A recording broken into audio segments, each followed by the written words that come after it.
In 1987, a groundbreaking survey was conducted in California by the California Network of Mental Health Clients to explore what factors promote or deter well-being of those commonly labeled as mentally ill. It was written, administered, and analyzed entirely by mental health clients. The following film reflects the findings of that survey. This film affirms our personhood in living meaningful and satisfying lives. In a world of stigma, poverty, loneliness, and injustice, our voices illuminate the value of self-help, creativity, meaningful work and activity, and basic human dignity and respect. Most importantly, we speak for ourselves. Normal people, and I want to say, as I said, I say all the time, some of my best friends are normal people. I don't want you to get the wrong idea. Just because normal people started World War I, World War II, dropped the atomic bomb in Hiroshima and Nagasaki and committed genocide against the Native Americans, instituted slavery, I have nothing against normal people, but I wouldn't want my daughter to marry one, you know what I'm saying?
Down the hatch.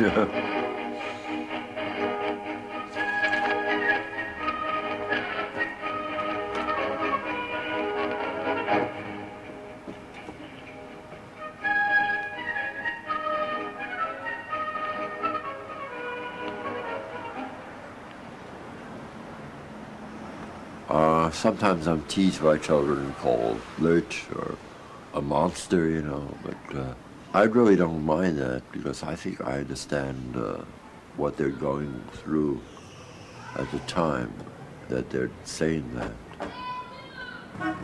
I had my first nervous breakdown when I was about 20 years old, when I almost was to graduate from Brooklyn College. And I was in bed with what I felt were brain convulsions the whole Christmas week. So my mother brought me to see the psychiatrist, and he told me that I was working too hard. I was working very hard. I had 2 part-time jobs, and I guess that was what they call a real nervous breakdown. That's a good boy. Okay, ready? Banana split for my baby, and a glass of water for me. It was while I was at UC Irvine, I had what may commonly called a breakdown, getting really depressed even. But some of it was an attempt to find some meaning in the world. And sometimes that meant that I was violating what I considered, you know, especially middle-class rituals, and my family didn't know what to do.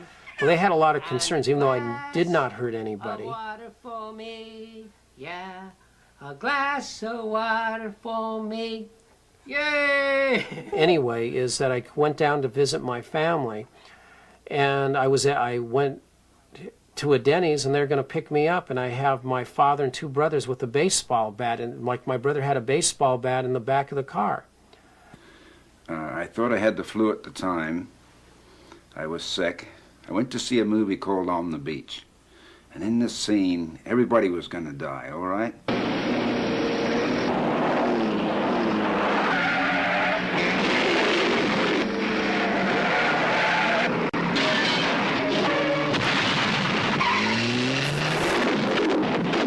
And I'm watching this bloody movie of these people self-destruct. so that they don't die from radioactive poisoning. And suddenly the theater starts going around and around.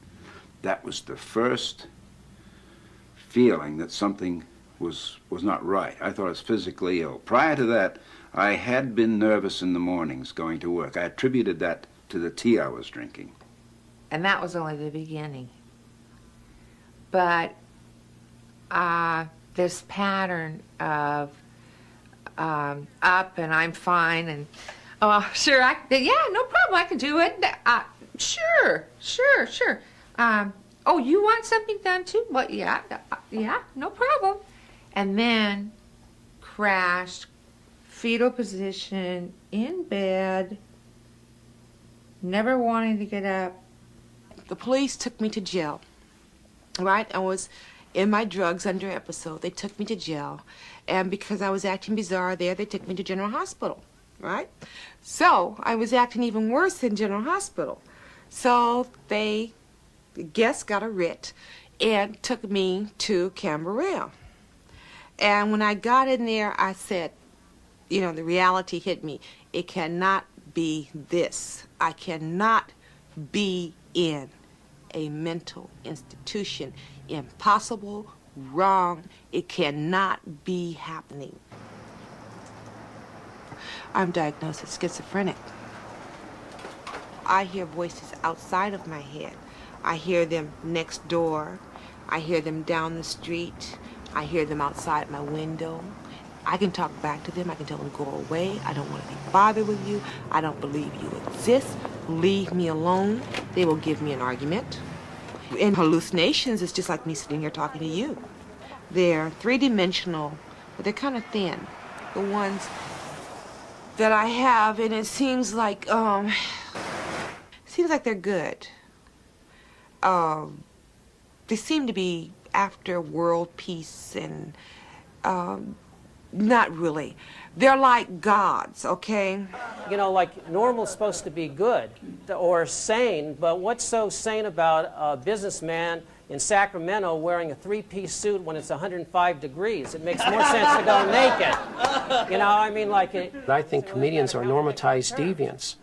And I've said that when you're a wild and crazy guy out on the street, especially with radical politics, they put you in jail and mental hospitals. When you're a wild and crazy guy on stage, you're known as a comic genius.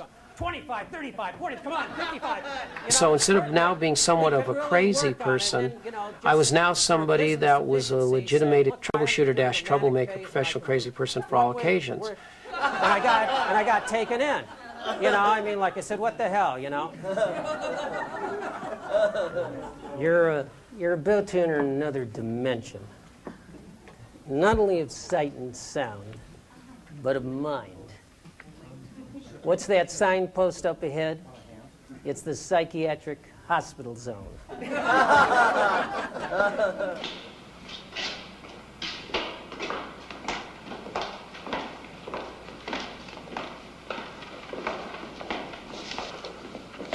Here's his papers, and I'm going to need a signature.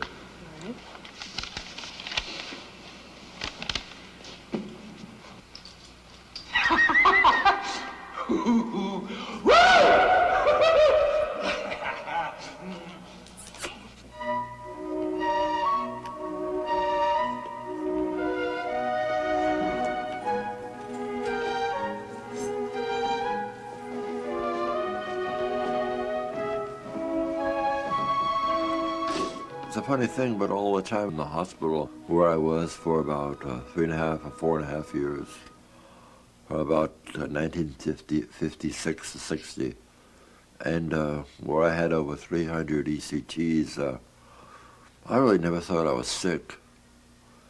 And I think that's a healthy attitude.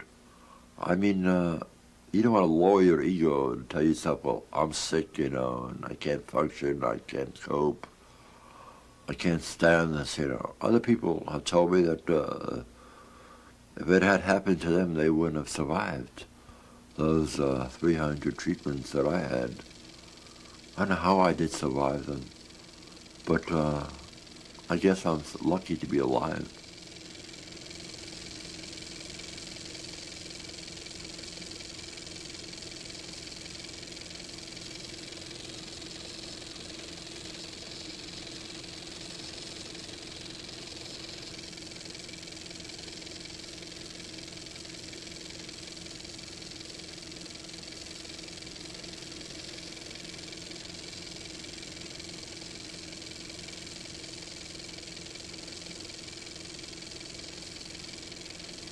There were abuses that happened during those early years. There were treatments that were misused. I mean, that's part of a legacy that we've had to live with and tried to overcome that. So that's the system 25 years ago. Over the last 25 years, what we've tried to do is recognize that that's not an adequate system, that it didn't really provide the kinds of things that we need to for people. So over the last 25 years in California, we've tried to develop a system that is not just a state hospital, but a true community-based program in a community setting. So what we did was we took all the people out. We were real good at getting them out. We went from 37,500 in 1959 to 5,000 today. So we did get them out of the state hospital. California did a great job of getting them out. But where we failed, if there's a failure here, and I think there is, was that we weren't able to provide all of the components of a community mental health program and put it all in place. 50% of us found hospitalization very or somewhat helpful. 22% found it helpful in some ways and harmful in some ways. 20% found it very or somewhat harmful. Our survey shows that only about half of us feel that the mental health system respects our civil and human rights. This explains why most of us say it is very important to have a patient's rights advocate and peer support groups. We can and do exercise control over our emotional problems if we are supported and validated. This is how self-help works. Lenny Kaplan, peer counselor. Hello, yeah, come in. Thank you.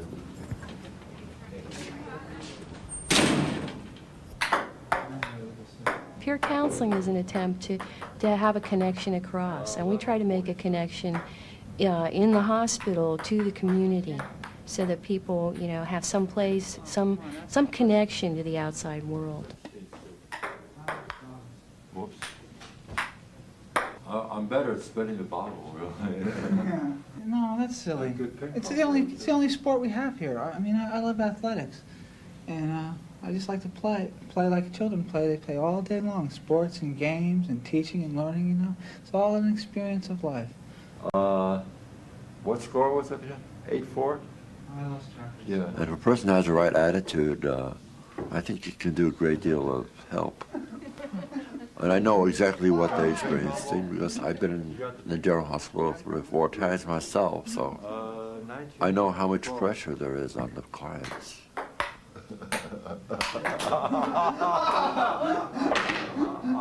I resign. I like to go home too, especially since I'm such a homely person. Okay, well, thank you for the game. I think you're very enduring throughout the encounter. Enduring or endearing? And I enjoy it because I enjoy helping people, and if I help people, I feel I help myself as well. 47% of us have avoided mental health treatment due to the fear of involuntary commitment.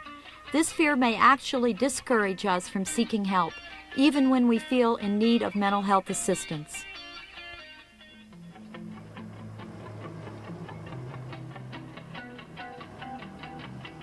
My feelings about hospitalization are overwhelmingly negative.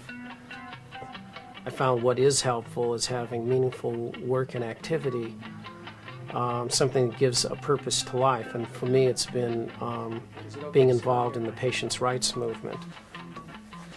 As you know, you've been certified for up to 14 days to be here, even if you don't want to be here. However, I am talking to the therapist, and the therapist says that if you're willing to stay here, that there's a good possibility they would be willing to sign you in voluntarily. So the hearing is for purposes if you want to contest that. Would you? So my basic question is, would you like to leave or would you like to stay in the hospital? I'd like to stay until the doctor thinks I'm well enough to, you know. Okay, yeah. But they would probably want to keep you for more than a couple of days. You're not going to think you're going to change your mind. And, no, I'm not going to. Okay, I mean, have you talked to Crystal? Yes, briefly. And has she talked to you about being a voluntary, possibly? No. Okay, so I'll be back. Thanks a lot. Thank you very much. Okay. We operate in the express interest of clients. We don't make clinical judgments. So if somebody wants to leave the hospital and that's their wish, we try to help them. But if they want to stay in the hospital and the doctor says no, we try to help them stay in the hospital. We try to operate in their corner. Do you feel like you're knowingly consenting to treatment Yeah. and feel satisfied about the pros and cons Yeah. and all that? Okay. Clients do have ideas about what they need.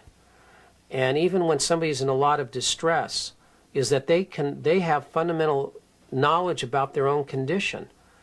And many times they're not listened to. 38% of us do something creative when we have psychological problems. Creativity is an important part of self-help. Hi, Ann. I think we should go out and have a drink after work. I'm really tired. This has been a rough day. Nurse, I gotta talk to you. It's real important. I gotta Hold on a talk to you. minute. I was Bill. supposed to go home. It was all worked out. I'll call you back. Now, I was gonna go on a pass, you know. My wife Bill. called. She doesn't even want to see me anymore. I can't. Bill, do you know where you are? I can't. Yeah, I'm in. Do you know where you are? I'm in a hospital. You're in the nurse's station. You see that line? Now, back, back, back. You're back. running again. Listen, I gotta talk. You're running into each other. We started a self-help group and we called ourselves We Can, Client Advocacy Now. And we were sitting around and we were talking about the hospital and how much we disliked it. And so I said, well, let's, what's the thing that bugs you most? And the folks said, the nurse is always staying inside the nursing station and never coming out and seeing you and talking to you. Well, let's get up. How would that go? And we acted it out. And we realized we had a role going. And we came up with some skits and took our show on the road. But to be for any change to happen, and that's what our group is working towards, is changing the way staff relate to clients. That's Nurse Mildred, and I have a hard time finding good help for this hospital. And I just wanted to find out what's going on. She's telling me that you will not take your medication. That's true. They're trying to poison me with those pills. I know they. I don't want to take the damn thing. They're poison to me. Do you know that? Well, I think you're just treatment resistant. Treatment resistant. Of course I am. I don't want to take the thing. And it gets me in the head. I'm afraid it's going to seal those convolutions in there and smooth it out. And I won't be able to think anymore. Well, I think that sounds like it's psychotic thinking to me, convolutions in the head. Well, for God's sake, everybody has convolutions, I'll tell. But listen, it doesn't matter. I'll tell you what I've done. I've composed a poem. I think what gets me in the weekend players is playing from our own experiences and yet playing somebody else. I'm a ham. I'm honest. I love to talk. I love to move my body in expressive ways. I feel like I'm doing something then. I feel whole at that time. And I have these ideas. I have these mental flashes. I use them through life. And I'd like to use them here. I would like to suggest that when you have a change, an idea for a change in the way that we do things, that after we do the set, that you come back and say, hey, how about putting some... My mind doesn't work that way. It goes in the moment. I'm a momentary person, and whatever I do in the moment, it comes out at that moment. It's finding parts of myself that are hidden from me. And yes, conflict, I'm full of it. I think creative people thrive on the damn stuff. I really enjoy right now being me at this moment. And I have those moments, yeah.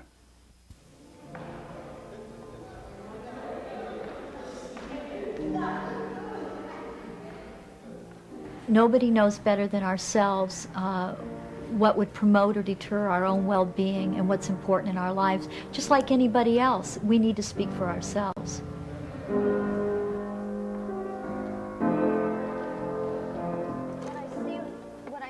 The Well-Being Survey Project was initially a social survey project that was supported by the California Department of Mental Health, to the California Network, to do a survey of those commonly labeled as mentally ill throughout California, to identify those factors which promote and deter well-being. We set up a project in which clients developed the questions. Clients were trained to do the interviewing, and clients who came together in a conference and decided what factors to analyze. The process of interviewing itself is a very empowering process, that providing the answers when you're the person that's being interviewed, and then when you're the person that's interviewing, that the key, the crucial point is that both parties are involved in a very important transaction of information. And that's the main thing that we're going to focus on today. I think that for the training, I think we're going to do the role-playing now, going over these questions.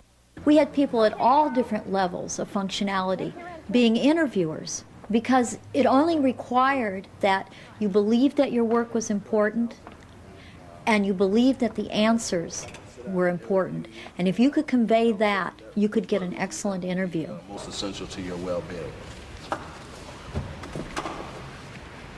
Well, basically, I feel that an adequate income. Adequate income? Mm-hmm. Privacy, basic human freedom.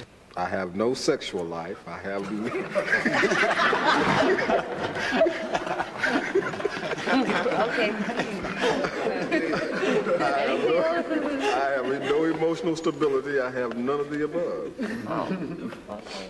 But I'm striving for all. What term, if any, would you like to be called? My given name. I wouldn't want nobody to call me none of those names. I wouldn't want anybody to put any kind of label on me at all. How much control or choice do you feel your family has over your actions or beliefs?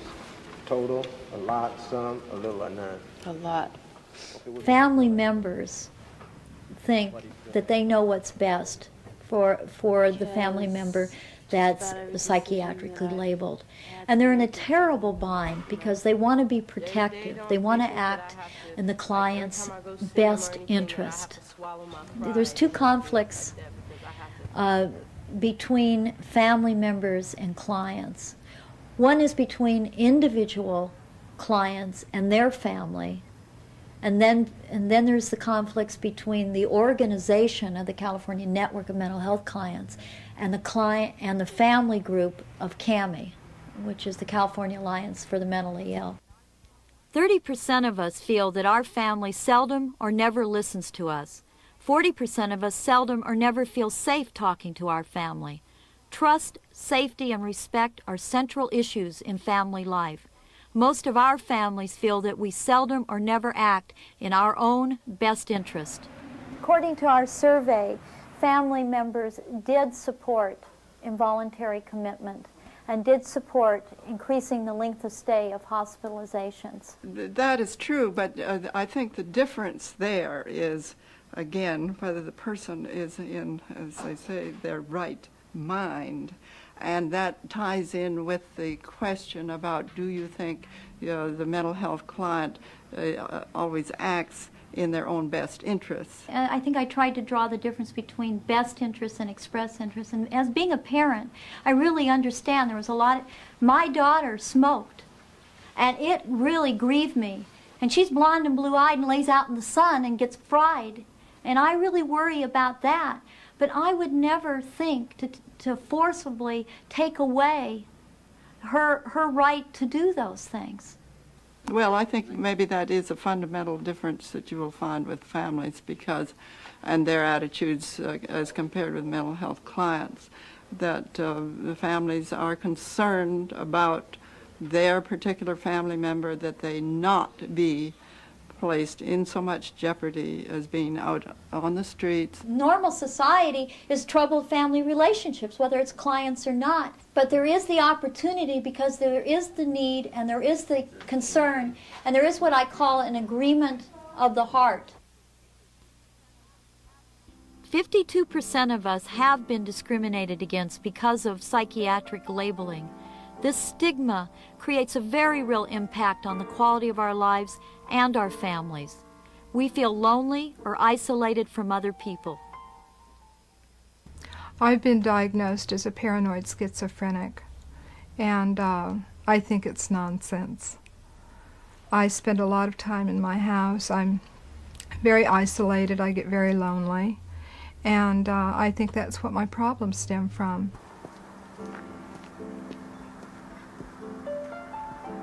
Remember last night when I got that phone call and it upset me and I was just about to have dinner?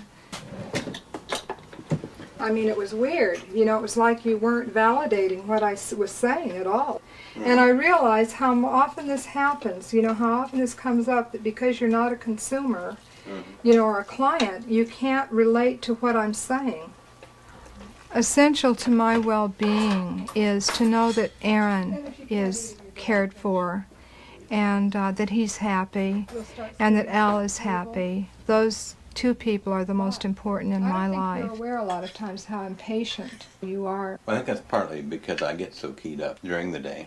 When I come home, I need to, you know, cycle back, you know, to here, and you're not patient in that respect. Yeah, but if you could put yourself in my shoes, you know, and feel some empathy with what I'm saying about the person, then I feel like you know, that what I'm feeling is validated. Otherwise, I feel like what I'm feeling is not of any value, that it makes no difference how I feel about somebody. Yeah. You know, I don't validate what you're saying, not because of, it's just it's an oversight, it's an ignorance of how you really feel.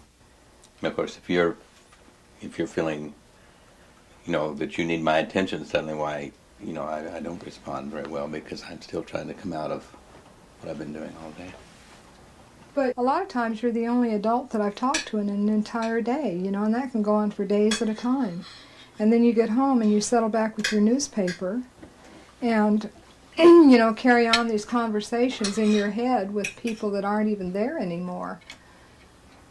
They're there in my head. Well, we might say the problem's more yours than mine then, couldn't we? Right. Of course, sometimes Which is real disconcerting. Sometimes I'm talking to them while I'm talking to you, too.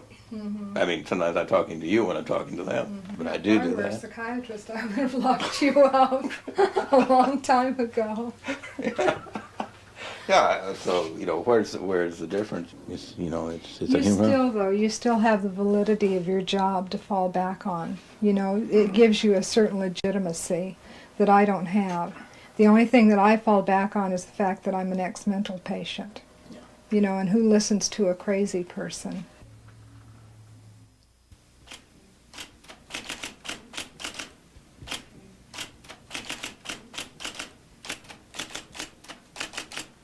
Familias Unidas is an alternative mental health agency with a focus for Hispanics, Spanish-speaking clients. It's not collect, is it? No. All right, if it's not collect, accept it. Sure. Thank you. Any third world person is discriminated against, and then you compound that with a diagnosis that can be considered a double whammy, a double discrimination stigma. I am half Filipino and half Mexican. I've been discriminated because I'm a client, but I don't have that in my thoughts. I just feel I'm a well-being person, and I'm going to speak up and say something, that I'm a human being, and I'm to be treated like a human being, like everybody else. I'm a person like everybody else.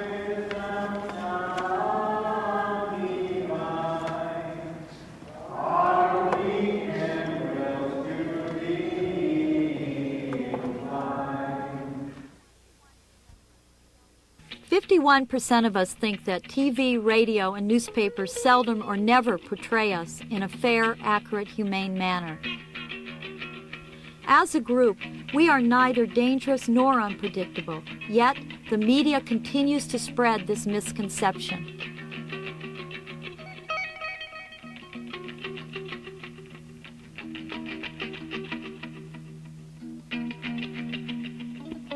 You know, you read the newspapers all the time. You know, you see maniac murders 5 people, or a state hospital patient, you know, does this or that, or a mentally disabled person, you know, they have the label of a mentally disabled maniac, and then some terrible tragic thing that happens. Today, police identified the murder suspect for the first time, an apparently mentally disturbed young woman who is also the suspect in another murder. It's not clear why the husband ate pizza with his neighbor before killing him. Police say it does not look as though the neighbor and the man's estranged wife were having an affair, and... I understood that he had a little nervous breakdown at one time. Police said he had a history of mental illness. They took no chances with him, and the suspect didn't like it.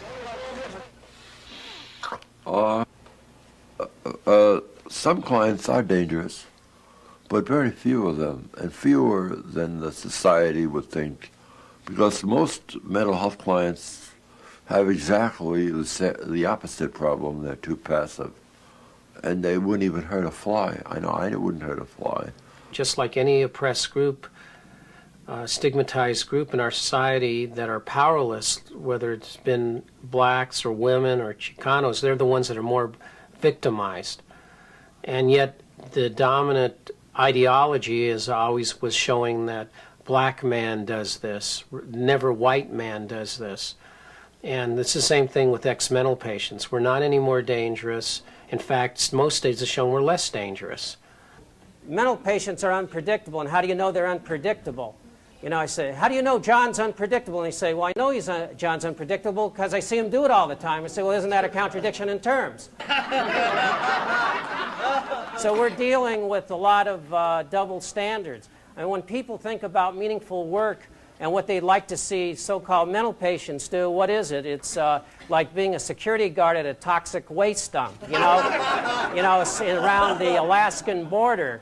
Well, I never thought in my whole life it would ever take me 4 years to find a job with 2 degrees from an accredited university. You know, you just... sometimes my husband and I will joke, you know, and he'll say, gee, scars on your face are getting better, honey.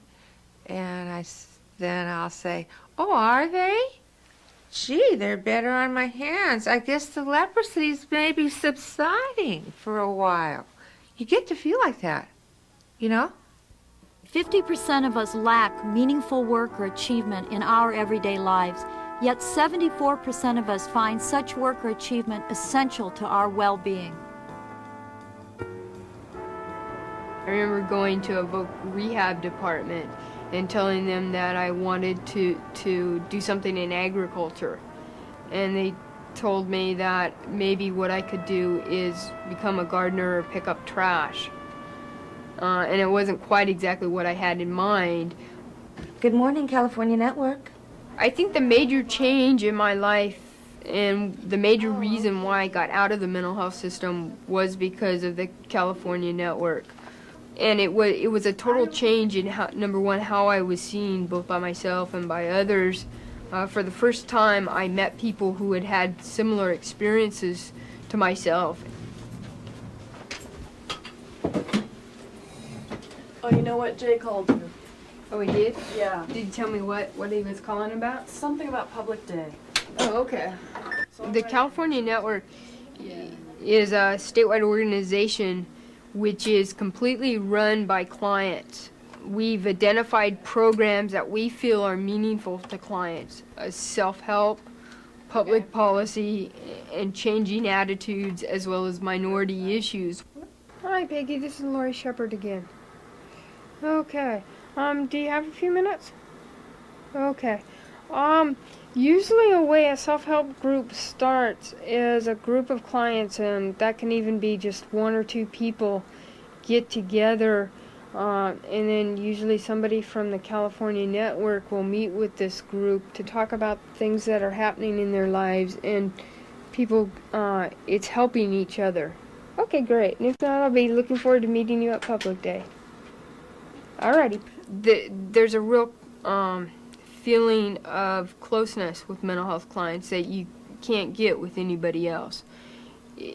For me, at least, it's just been incredible to be able to talk to somebody and have them know what it is I'm saying because they've experienced it, rather than talking to people who maybe have studied it or read about it but have never actually experienced what it is I'm trying to explain. 55% of us feel that psychiatric drugs are very helpful or somewhat helpful. 22% feel that they are very harmful or somewhat harmful. 18% feel that they are both helpful in some ways and harmful in some ways. My belief is that I'm not depressed anymore, and that a lot of how I've overcome that has been through self-knowledge, so to speak, you know, as opposed to medication. But then there's some part of all this that says, you know, maybe I am biochemically deficient in whatever it is that keeps you from being depressed, and at the element, you know, I don't know. I have concerns about long-term use of any medication. Haven't been around long enough for good studies to be done. I was on Haldol for like 5 or 6 years, and my roommates used to laugh. I would sit down to the table and try to eat, and I could not use a knife, fork, or spoon because I had tardive dyskinesia, so I started shaking. And the last time I used it was, I was up to like 100 milligrams a day. Well, sometimes they over-medicate patients just to control them better. It's for staff privilege or something. I know I've worked at the court hearings now for about 17 years, psychiatric court hearings at General Hospital. And sometimes the clients come into the waiting room really over-medicated, and they can hardly talk. I know doing peer counseling at General now, I see one of the people that's there I used to see regularly digging in trash cans to eat. And although I'm living med-free, I see that the meds are working wonders for him, because the short 2 weeks that he's been there, he's actually become what most people would consider a normal human being. Now carries on normal conversations with people. I don't know. I'm glad in a way I'm not a psychiatrist, because I really feel like medication is a very individual issue, and it's real clear. I take medication and I'm not super pleased about that. I'm not totally convinced that that's what I need to do, although I'm also not convinced that I will be okay without them. Medication time. Mr. McMurphy, your medication. What's in the horse pill? It's just medicine. It's good for you. Yeah, but I don't like the idea of taking something if I don't know what it is. Don't get upset, Mr. McMurphy. I'm not getting upset, Miss Pilbo. It's just that I don't want anyone to try and slip me saltpeter. If Mr. McMurphy doesn't want to take his medication orally, I'm sure we can arrange that he can have it some other way. These medication cases are not about refusing, and this is something that people need to understand. These cases are about choice and autonomy. They have been labeled right to refuse. The fact is that most people identified as mentally ill who are in the hospital are not even refusers of medication. A very tiny percentage of patients are real refusers. It's just most patients have opinions about what works for them. The only thing that these clients are asking for when they go into the hospital is for the professional to turn and say to them, what medication works for you, if any, and to enter into a negotiation. 26% of us lack good food and a decent place to live in our everyday lives. Yet 84% of us believe that good food and a decent place to live are essential to our well-being. Project Return is a social organization. Basically what we do in Project Return, we have a weekly meeting and plan social things together, and then air problems, individual problems or group problems that may be going on.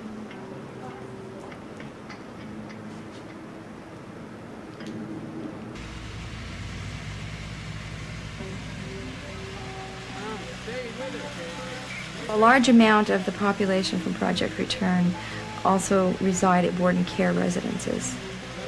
A board and care facility is a transitional living facility. Ideally, they would be at a board and care and mainstreamed, and that doesn't seem to happen. There is no care in many of them. There's mistreatment in many. Santa Claus here left the coffee here for you, so I'm going to do. Claus left it for me. At our peak point, before the home that they were living at evicted so many, we had about 12 members. They're great people. We're very, very close. There's a real caring, there's a real loving on every level. And to save Joyce the aggravation, she was moved immediately. To save Harvey Bluebond the aggravation, he was moved immediately. They took a little longer on David because a social worker has to move him. And myself and another kid that got involved, Randy Morgan, we just refused to be moved because they will not issue the legal eviction notice that any other person should get. And until they do, my belongings will be there, even if I'm not. Let me tell you one thing. She wanted to move out of there because she hates my darn guts. She couldn't control you, David, because you began thinking like a person instead of a machine and just following orders like all the rest of them. Yeah, but I don't want to be treated like I was some kind of dirt or something. Forget human concern I guess and size just checks like- consider it a business. Get your money, run with it, you know, and screw the little people, you know. I don't believe it should be a profit-making business. It should. I don't see just you shouldn't should make be. a profit off of mentally ill people. Even within our own little circle and our own little group, we've been healing to each other. And this is what I would like to see to be taken a step further into housing, where we are taking care of each other, supporting each other, and that it just makes more sense to me. It makes more sense. I hope to open up a board and care totally different from the ones that are existing today. I would like to see it client-run, client-operated, and non-profit. And I think that if there were enough client-run, living, working, breathing environments, that perhaps this need for in-bed hospitalization would drop a little bit. All right, look at this. Give us some more money. We need jobs. All right, what you gonna do about this? We sleep out here all night. Give me this. What this mean? I can't do nothing with it. That allows you to ride the bus for $4 a month. We sleeping out here on the street. I understand that. I am doing as much as I can do. When you sleep in the cardboard box, get wet, baby. You just hear that? You hear that? Her check and my check will be all right. I'm not bullshit. It'll never work. I get a hot plate. No. Listen, baby. I get a hot plate. I get me a crock cooker. Those are human lives. They have mothers, they have fathers, they have sisters, they have brothers. You know, they're human beings. They need a quality of life. You know, I just feel as if I owe, from what I've gotten out and what I've gone through to come this far, I owe something. I owe somebody. I owe it to God. I owe somebody something. And I just feel good helping someone get off the streets. And Project Backup is a benefits assistance program. We target the mentally ill, and we help them in getting their benefits. We will exhaust all avenues to get them some help and to get them off the streets. And that is the vocational report. You have had a Social Security card. But I don't remember. You don't remember your number. Mm-hmm. So what you're going to have to do, Bill, is you're going to have to go down to Social Security and have them issue a new card. We'll let you use our office phone since it's easier for them to get in touch with us for your appointments and things like that. Okay, what I'm going to need next is your job history. Okay. Let me just get this off. I got to go to an appointment. Okay, Bill, I want you to understand what we... got to see. Well, fine. I'm not going to keep you too long. So okay. I've been going through jobs and you well, know. This is fine, Bill. Well, we only need the last 15 years.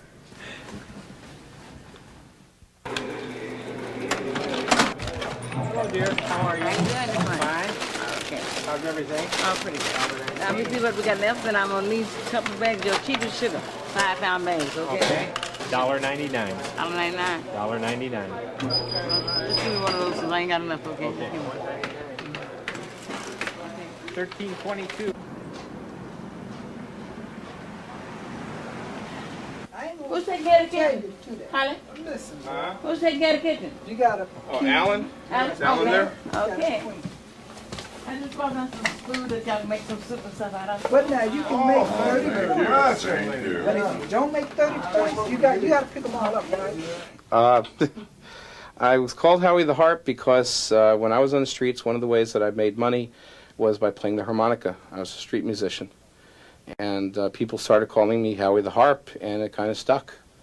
So that's my name. I kind of like the name because it gives me the same middle name as a lot of famous people in history, like Ivan the Terrible, Richard the Lionhearted, and Winnie the Pooh. This is the tools of my trade, or the tool of my trade.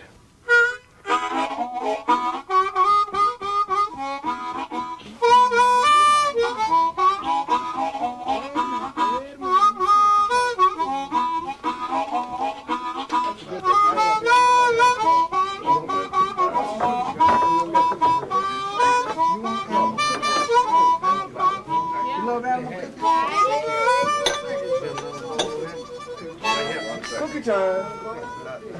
Most homeless people are fiercely independent.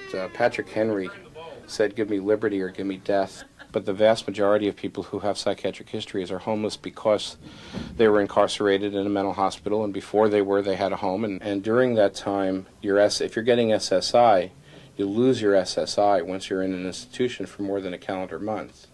Since you lost the SSI and you have no other income, you have no way of paying the rent. So wherever it is you're living is lost. And then when you finally are ready to go out of the hospital, you have really nowhere to go other than the board and care homes that they send most people to. And most of the homeless population are people that don't live well in board and care homes. And most of the people that come to this program won't go to any other program. This is the only one that they'll go to because this is the only one that they trust. Because it's run by people like them. Very often it's the people working here are people that they knew out when they were out on the streets. Neglect does make you sick. Loneliness makes you sick. Without food makes you sick. That's right. Without the basic necessities of life. If you don't get that and you just getting shunned and kicked around all the time, it does make you sick. And then they say we're mentally ill, but physically we're not. But this place, you know, even though I'm depressed every day, this place helps me get up out of the bed, eat breakfast, and go on about my way. And then I'll come back, I might still be depressed, but at least I got somewhere to sleep and eat. We are people like everybody else, and that when you're homeless, you've got that anybody would experience these problems when they're homeless, that anybody can become homeless. But don't you know, it depends on the individual. You can be what you want to be. If you want to be strong, you be strong. If people band together, which I think the Oakland Independent Support Center is a good example, we are a self-help organization. And we're also a full-service organization, and we are here to help each other. Like getting GA, getting SSI, and this type of thing. We support each other. The solution is independent living because these folks want to live in their own places. And I believe that it should be a person's right, it should be a basic human right to have a decent place to live.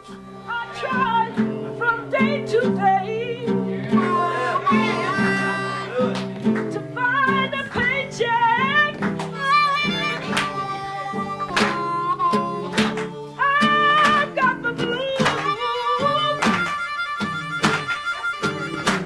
The homelessness blues. I've got the blues. The homeless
I would like to welcome everybody to Public Day for the California Network of Mental Health Clients. The purpose of Public Day is to bring clients together, non-clients, people from various constituency groups in the arena of mental health to educate and inform you all about what the network does, what it is that we do for clients and how we're involved with clients.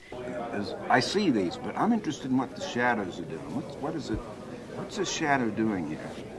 Well, the shadow is more or less like the dark side of ourselves. Yeah, but we this have specifically one here. Oh, what is this one specifically doing? Yeah. Well, if you notice, each one is grabbing, kind of influencing his life in a way. That was the funny part about entering the institution when I entered. I didn't know the difference between the staff and the clients. They were all people to me. You know, Elliot and I work in the same county together, and it seems to me there's a variety of things that the parents group and the client groups can cooperate on. We would love to influence you to be more interested in some of our goals, which are not your concern. Well, like what do you think are not your I don't think you're particularly concerned that there be more acute hospital care.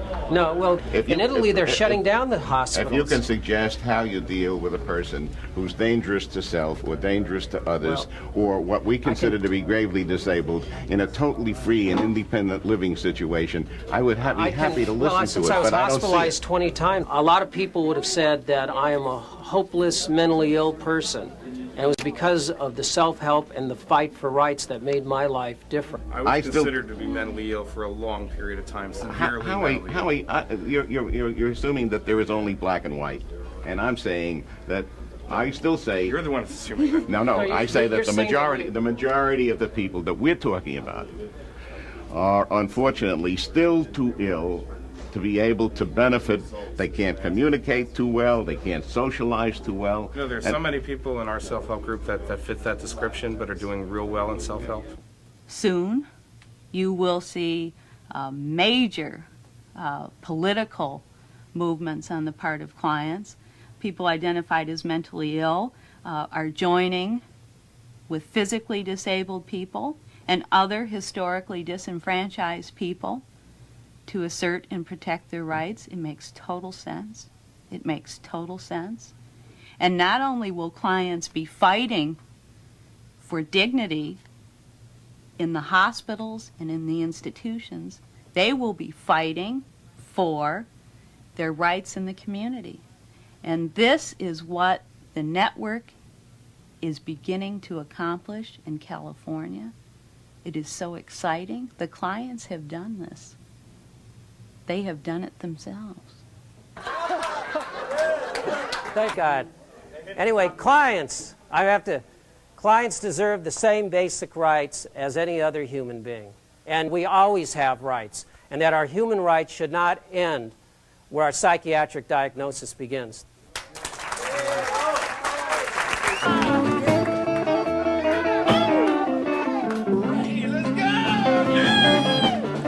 The Wellbeing Project found that mental health clients want to be recognized as individuals and not lumped together as psychiatric labels. Our problems and triumphs are universal. We are all too human, with basic needs, despair, and dreams of the future. Hopefully, this film has encouraged us all to examine our own lives and to arrive at some conclusions about the meaning of well-being.